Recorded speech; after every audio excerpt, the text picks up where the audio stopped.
It's time for the Roots and Roots Show with your host, Greg Rashid, bringing you history and music from the Black American diaspora. Greg and his guests' goal is to root the show's information in your psyche, providing you the roots to expand knowledge within your community. Now here's your host, Greg Rashid. Well, good morning, good afternoon, good evening, wherever you are in the universe. This is Greg Rashid with another edition of the Root and Roots Show. I want to thank everyone that's listening to the show, that tunes in a little bit of everywhere in the world. And folks listening everywhere from Iverson, Thailand, where I am right now, but also in Bangkok. And you'll hear some noises in the background because I'm on the balcony. You'll hear people selling fruit, a little bit of everything out there. But a lot of folks listen every Sunday at 3 p.m. Mountain Time on KUHSDenver.com, created by the one and only, the legendary Henry Archuleta. And I want to say hi to all my friends in the Colorado region. But we're going to get right to our interview today because it's a little fun show. We always have fun in the show, but this is about something a lot of you baby boomers and those that, it doesn't matter what generation you're in, from the 50s to now, these two guys really were in our psyche. And I'm going to just get into this and talk to the author of this new book out called Hanna-Barbera in their history. So let's just get into the interview right now on the Root and Root Show.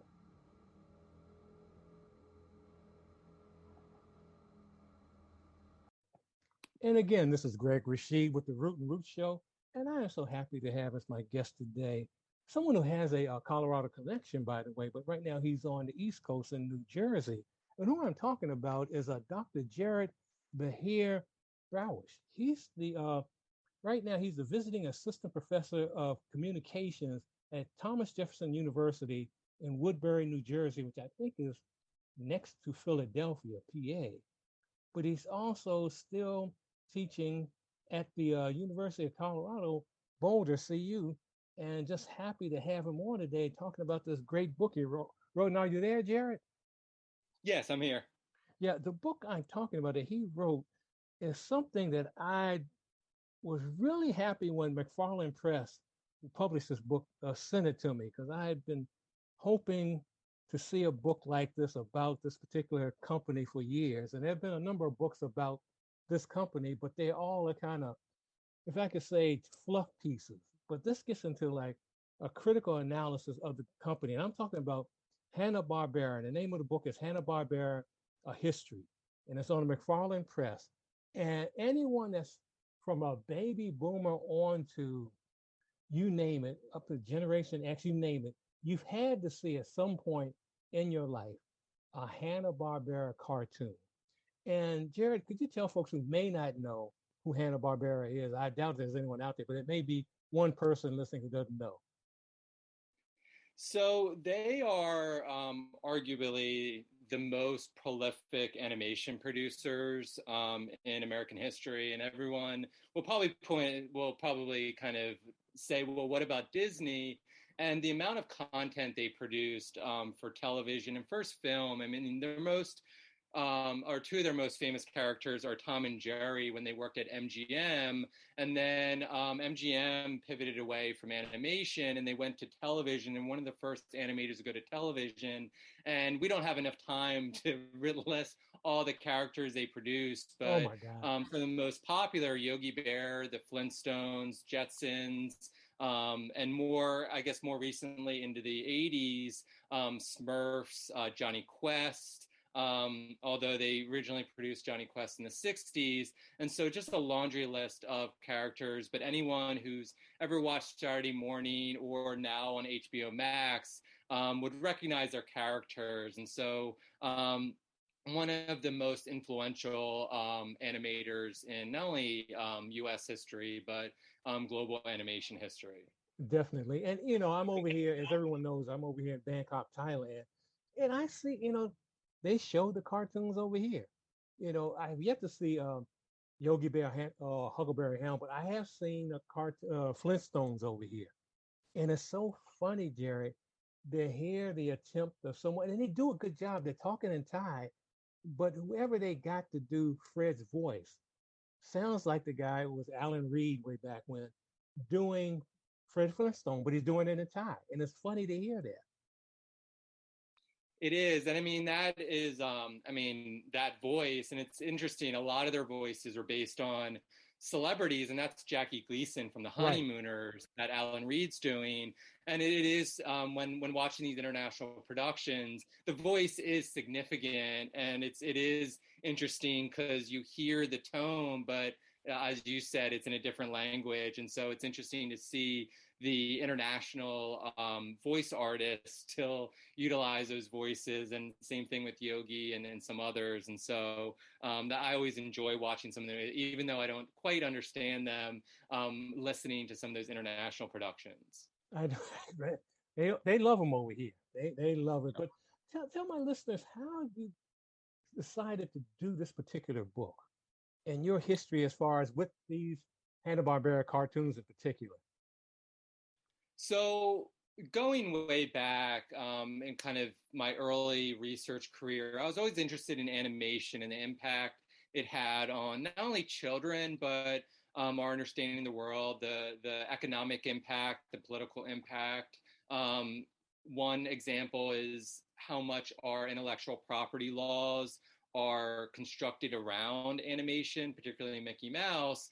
But even when doing that research, I noticed that a lot of other researchers were doing incredible work on Disney and Warner Brothers, but you had Hanna-Barbera who dominated television animation for decades, and no one was really writing any type of critical examination of their productions. There were some celebratory art books and a few basic histories that just kind of walked through in a very uncritical way the evolution of their productions, but not really looking at how they were perpetuating certain ideas, how they were presenting different races, ethnicities, gender, especially, or not presenting them for a long time. Right. Their productions were very whitewashed. And so when I noticed this, and two, I mean, this is always kind of one of the balances we have, or one of the things we have to balance as researchers.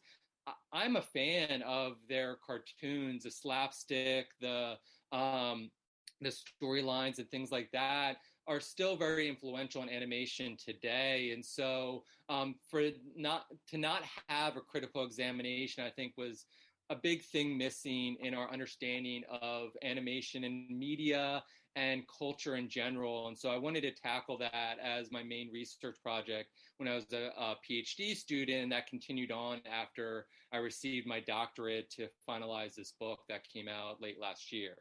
And you did a superb job with the book. And before we get into the diversity aspect, there's something you say in the book that I really hadn't thought about before. A number of things about these cartoons, but you say that Hanna-Barbera, and talk about this, how Hanna-Barbera, the jokes that they use in these cartoons are timeless versus like a Warner Brothers that's actually doing topical humor of the era. And elaborate on that. So, and I mean, not to discredit Warner at all, because they're doing incredible writing when it came Right. to satire and topical humor, but there is something to be said with Hanna-Barbera, and they kind of they foresaw how animation was going to go, especially after they made a shift with the Flintstones after the third season to make it a more family friendly show. And they saw that Saturday morning was going to emerge as this platform for animation, particularly children's animation.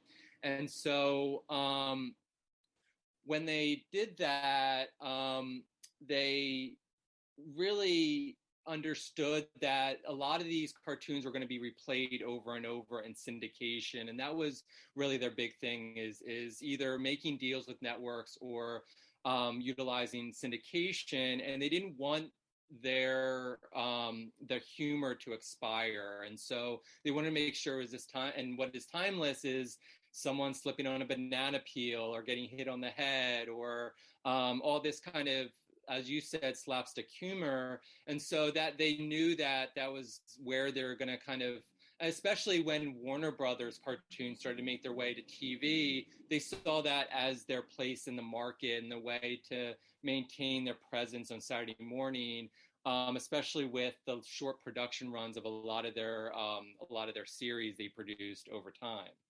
Now, one thing about them, before we get into the whole thing of the diversity and all, is that they were, a lot of folks were critical of them initially because when they got to television, and it wasn't really their fault, but folks were upset because they were doing what's it called, partial animation. It wasn't full animation like the original Tom and Jerry cartoons were in other cartoons. And talk about that a little. So yeah, and this is, I mean, and one thing that really happened, I mean, MGM, they had, a relatively large budget for their cartoons. A 7-minute cartoon, they would get upwards of 50,000 or more. Whereas when they went to television, they were getting a fraction of that for a 22-minute cartoon. And so they had to find ways to maintain the storylines and maintain the humor, but not spend as much on animation. And so they relied on limited animation. And this is something that cartoons still use, even moving over to computers, that the backgrounds stay static. Right. If you notice, most of their characters have collars. That way, their bodies don't have to move, and their heads can move separate from their bodies, and they can use I the never thought about cells. that. Wow. Yeah, yeah, that was. Yeah, everyone's like, why does Yogi Bear wear a tie? And I'm like, well, he's going to a fancy dinner. But in reality, they wanted to have those collars and make sure that they had kind of a neckline so they can manipulate the head movements and the mouth movements and things like that. And their animation moves slower, and you notice that their mouths don't move with the words, which a lot of animation don't.